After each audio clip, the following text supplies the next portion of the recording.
అందరికీ నమస్కారం. The merchandising business course module 2కి స్వాగతం. ఇందులో మనం టైప్స్ ఆఫ్ మర్చండైజ్ బిజినెస్ గురించి మాట్లాడుకోబోతున్నాం. వీడియోలో మనం 7 రకాల బిజినెస్ మోడల్స్ గురించి తెలుసుకోబోతున్నాం. ఒక్కోదాన్ని సింపుల్గా ఉదాహరణలతో వివరిస్తాను. మనం టాపిక్లోకి వెళ్ళిపోదాం. Retail merchandise. మనం రోజు బయటకు వెళ్తే ఏదో ఒక స్టోర్, బొటీక్ లేదా షాపింగ్ మాల్కి వెళ్ళి షాపింగ్ చేస్తూ ఉంటాం కదా, అవన్నీ రిటైల్ మర్చండైజ్. రిటైల్ అంటే వ్యాపారులు కస్టమర్కు నేరుగా వస్తువులను అమ్మడం. ఇది B2C model, business to customer. ఇందులో చిన్న చిన్న బట్టల దుకాణాల నుండి పెద్ద పెద్ద రిలయన్స్ ట్రెండ్స్, డిమార్ట్ లేదా లైఫ్ స్టైల్ వంటి వాటి వరకు ప్రతిదీ ఉంటుంది. రిటైల్ వర్తకం అనేది పరిశ్రమ యొక్క ప్రధాన అంశం. ఇక్కడ కస్టమర్ ఇంటరాక్షన్ ఎక్కువగా ఉంటుంది. ఒక డ్రెస్ అయినా జాగ్రత్తగా ప్రజెంట్ చేసి చక్కగా ప్రదర్శించి అమ్మాలి. కస్టమర్ వస్తే అలా చూసి కొనేలా ఉండాలి. ఇక్కడ స్టోర్ డిస్ప్లేలు, కస్టమర్ సర్వీస్కు ప్రాధాన్యత ఎక్కువ.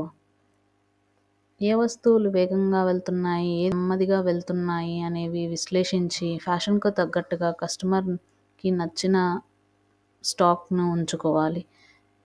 మీకు కనుక ఫ్యాషన్ లేదా కస్టమర్ ఇంటరాక్షన్ అంటే ఇష్టం ఉంటే ఇది సరైన మార్గం. Ecommerce merchandise. ముఖ్యంగా చిన్న బ్రాండ్లు ఎక్కువ మంది ప్రేక్షకులను చేరుకోవడానికి ఇది గేమ్ చేంజర్గా పనిచేస్తుంది.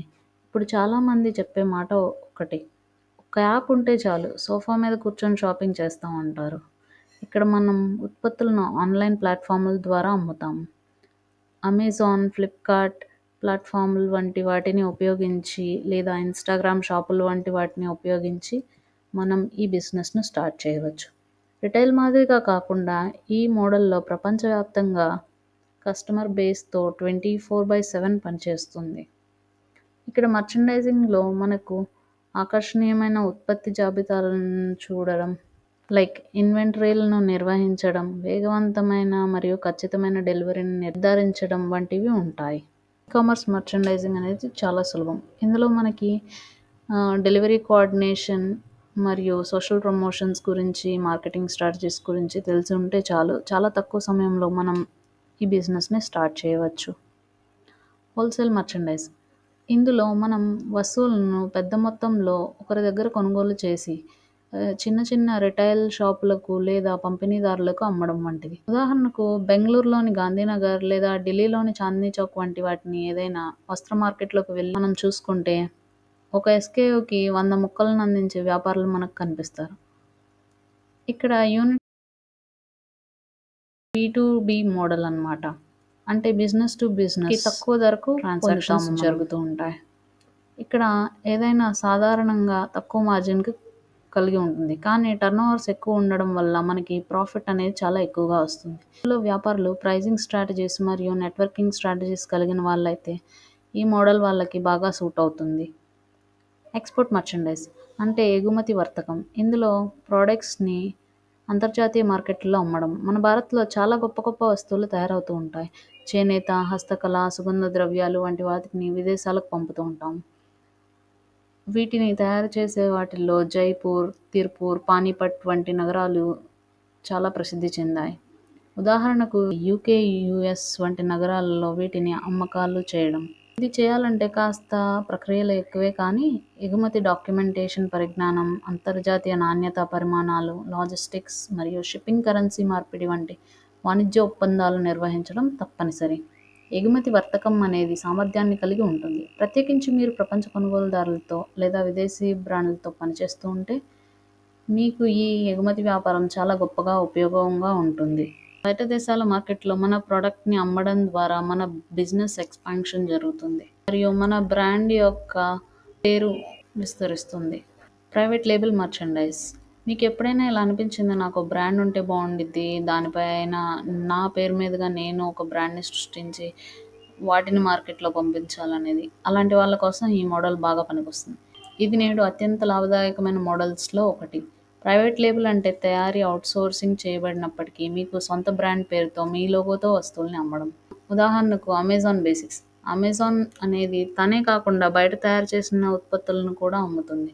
రోడ్ స్టార్ వంటి వాటి మింత్రా ద్వారా అమ్ముతారు. ఇక్కడ మీరు బ్రాండ్ గుర్తింపుని నిర్ణయించుకుంటారు. మీరు ప్యాకేజింగ్, ధర వంటి వాటిని మార్కెటింగ్ అన్నీ నియంత్రిస్తారు. ఇందులో మనం ఉపయోగించే స్ట్రాటజీస్ ఏంటంటే అధిక లాభాలు, మార్జిన్లు, కస్టమర్ విధేయతను పెంపొందించడం. ఇక్కడ మర్చండైజర్ అనే వాళ్ళు డిజైనర్, సోర్సింగ్ ఏజెంట్స్ మరియు మార్కెటింగ్ బృందాల దగ్గర పనిచేస్తారు. Licensing and franchising merchandise.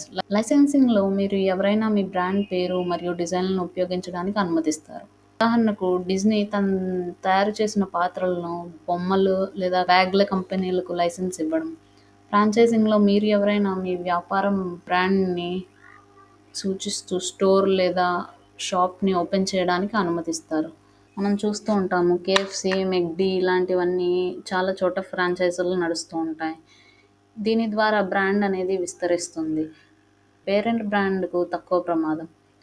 Franchise తీసుకున్న వాళ్ళు మెయింటెనెన్స్ మొత్తం చూసుకుంటారు. వ్యాపారులు ఉత్పత్తి నాణ్యత మరియు బ్రాండ్ ఇమేజ్ చూసుకుంటారు.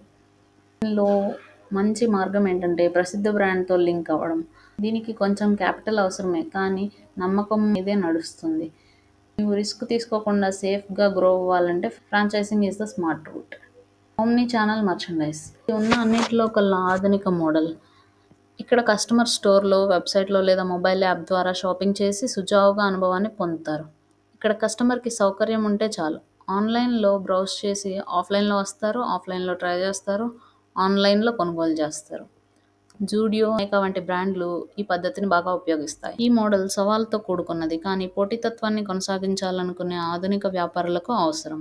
ఇది కస్టమర్కు ఇంటిగ్రేటెడ్ షాపింగ్ ఎక్స్పీరియన్స్ని అందిస్తుంది. మల్టిపుల్ ఛానల్స్ ద్వారా, అంటే ఆన్లైన్ ప్లాట్ఫామ్లో మరియు ఆఫ్లైన్గా షాప్స్లో వీళ్ళు వస్తువుల్ని అమ్ముతూ ఉంటారు. ఇందులో బ్యాక్ ఎండ్ స్ట్రాంగ్గా ఉండాలి. ఇన్వెంటరీ, డెలివరీ ఇవన్నీ సింక్ అయి ఉండాలి.